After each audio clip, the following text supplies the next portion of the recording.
quick little update before we get onto the time restricted challenge that we've got to do today. We have the entire downstairs completely tiled with these lovely porcelain tiles. Bought a particular tile that they also have the outdoor porcelain as well. So I'm gonna have a nice seamless inside outside. As you can tell, we have plasterboard all around the walls as well and all over the ceilings. And yes, I know a load of you in the comments are going to be going, Rod, what are you doing? Why have you got fire rated board here? Why have you got moisture resistant there, moisture resistant there? Why don't you just put normal plasterboard up?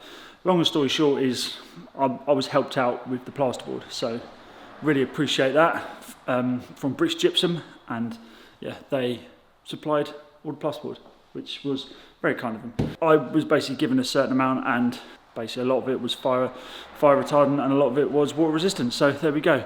Also a quick update upstairs. I like walking up my stairs. I love walking up my stairs. I love my stairs. We have one room that is completely plastered and we have two rooms that are completely plastered. This is now the dumping ground for stuff. We also take a quick step into the main bedroom. Again, everything's all plastered out, ready to get skinned. And we have one finished tiled ensuite. That one is ready for Tom, my plumber, to come and fit all the second fix. And we have the other main bathroom here. The only issue we have with this is we have the wet room tray here. I don't know if you can see, but there's a lip here. And this tray is not designed for this application. Basically, the people who I bought it off sent me the wrong one. This is the right one. So my plumber is coming to swap those over, and as you can see, I put the tanking system in here because some people quite a while ago now were saying that it needed tanking and I can't just have plasterboard. I know that, but you can see here that it's all been tanked. So I know that having a bathroom with just water resistant plasterboard is probably not the best. So yeah, the whole thing's been tanked. So the reason we have time constraints is because today is Thursday. Oh yeah, by the way, I'm walking up and down my new stairs. Awesome. Thank you, Dan and Ollie. If you haven't already followed them from the previous episode, then I'll leave a link to their Instagram and their website down below. Please do go and check them out. They are absolutely insane craftsmen.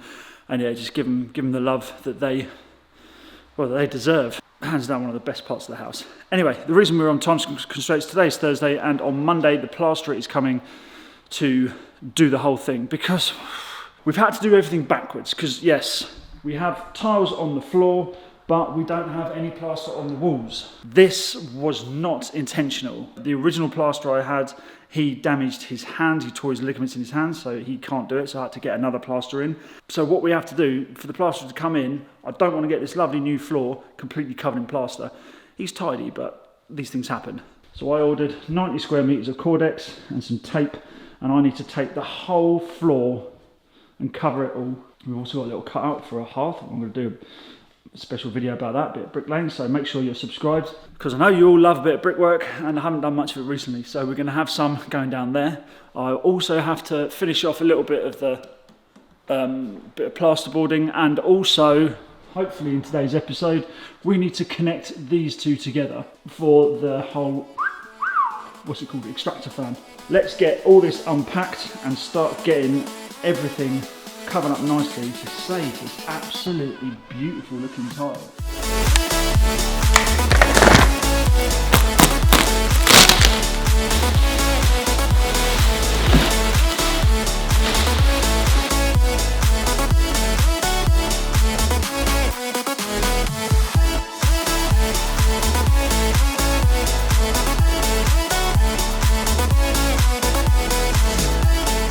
Let's get this finished so we can get on to something else. So 3, 2, 1, and there we go, just like that. That's that all done. Right, what's next?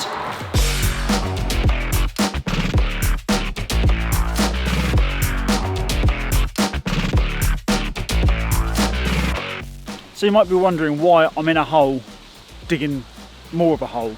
Well, it's all because of the waterboard. You're gonna have to excuse the road whenever cars go past. But basically, I've put the water pipes in there. You can also see some electric cables here. I'll explain about that in a minute. The gas has already been done, which is sort of what this line here is. But basically, I put this in ages ago, and I sent them photos, and they weren't happy with it because I had to dig out an extra like 6 inches closer to the boundary. The boundary line's here, and the earth was around here somewhere. So they wanted me to dig that out and take photos of it and send it back to them. Otherwise, they weren't going to agree to come and fit the water. This is not something that the gas board or the electric board wanted to do. They just came and said, yeah, that's fine, we'll come in and do that. The water, they're just being a lot more fussy. There's loads of other things I had to take photos of, like the depth of the water pipe.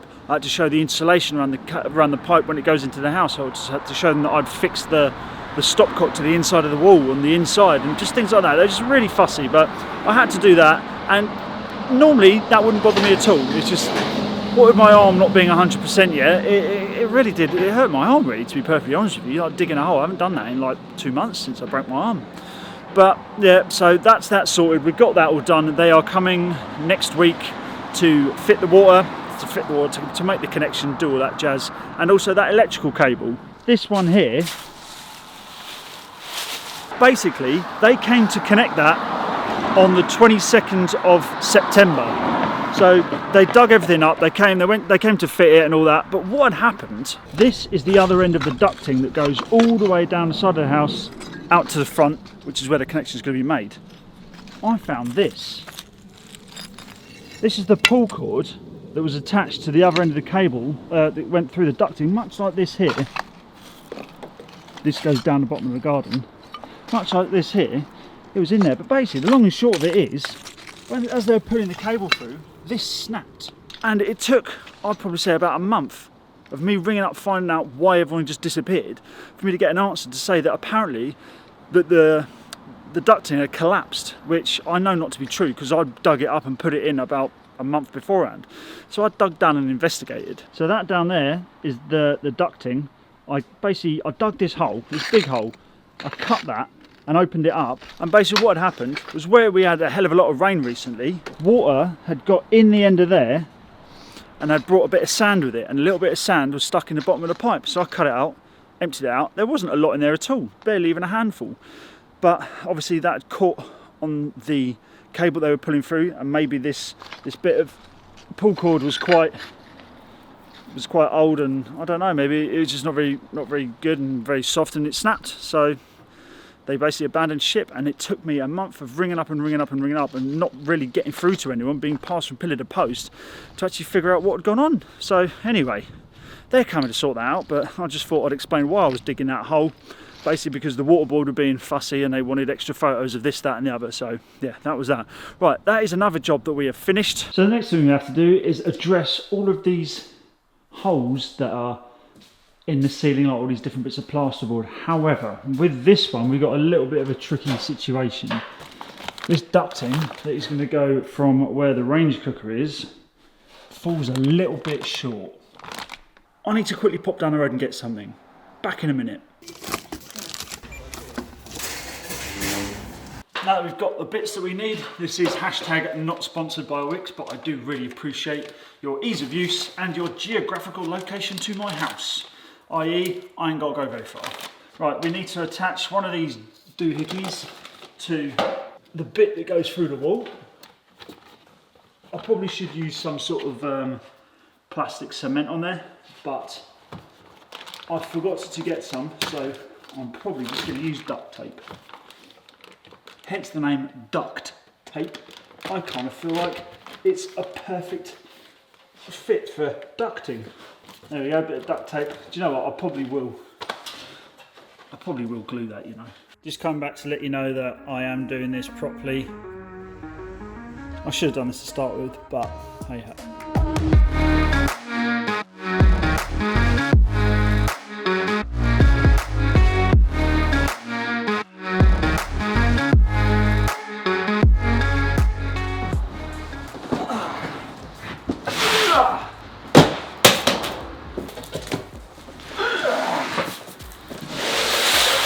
So the other day, the portaloo was taken away. The guys who came and helped out with all the plasterboard and things like that, yeah, they were paying for it, which was very kind of them. I must say, I have to tell you, Build with A&E, they came and helped out. I know I alluded when they came and did so that they didn't want to be told, they didn't want any recognition for doing this, because Frankly, Tony is just an absolute gem of a guy. Really appreciative that they came and helped. I just want to say thank you to that lot. That build with A&E are just absolutely incredible. And if you don't already follow them, please do so. I'll leave a link down below. Go and follow them, go and subscribe to their channel and give them the love that they deserve. Anyway, so they were very kind enough to supply a portaloo for the people that were here. Obviously since they've gone, they're doing some other bits. They're taking a portaloo. It was either pay £65 a week for a portaloo or pay 60 quid for a toilet from Wicks. Because now that all the drains are in, I didn't make a video about that because we had all sorts going on at the time. I might have a bit of footage, but basically all the new drain run's completely in, and there seems no point in having a portaloo. So I bought myself a cheap pan because the plasterer is coming tomorrow, and I don't want him having to hold his britches all day. So put the toilet in. I'm not going to use the toilet that we've got, like the new ones, because they are pretty fancy pants, and I don't mind if it breaks, because it's only 60 quid and I'm probably just going to chuck it afterwards anyway. So we are just going to quickly fit this so the plasterer has got somewhere to do his business. Now, lifting this with a broken elbow, ain't very good. It's not broken anymore, but apparently I'm not supposed to lift anything heavier than a cup of tea for 8 weeks, and it's been about 7, so it's a heavy cup of tea. Anyway, so let's quickly put this in.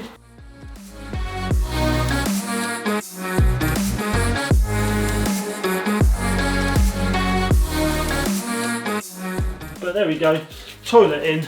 I'm not going to bore you with the final installation of it. Basically, you're just going to sling a bucket of water down it. The drains are in. We're good to go. It ain't got a door, but it's got plenty more of this. So you can, yeah. I'm going to put the seat on. You don't want to see this, so that's that job done.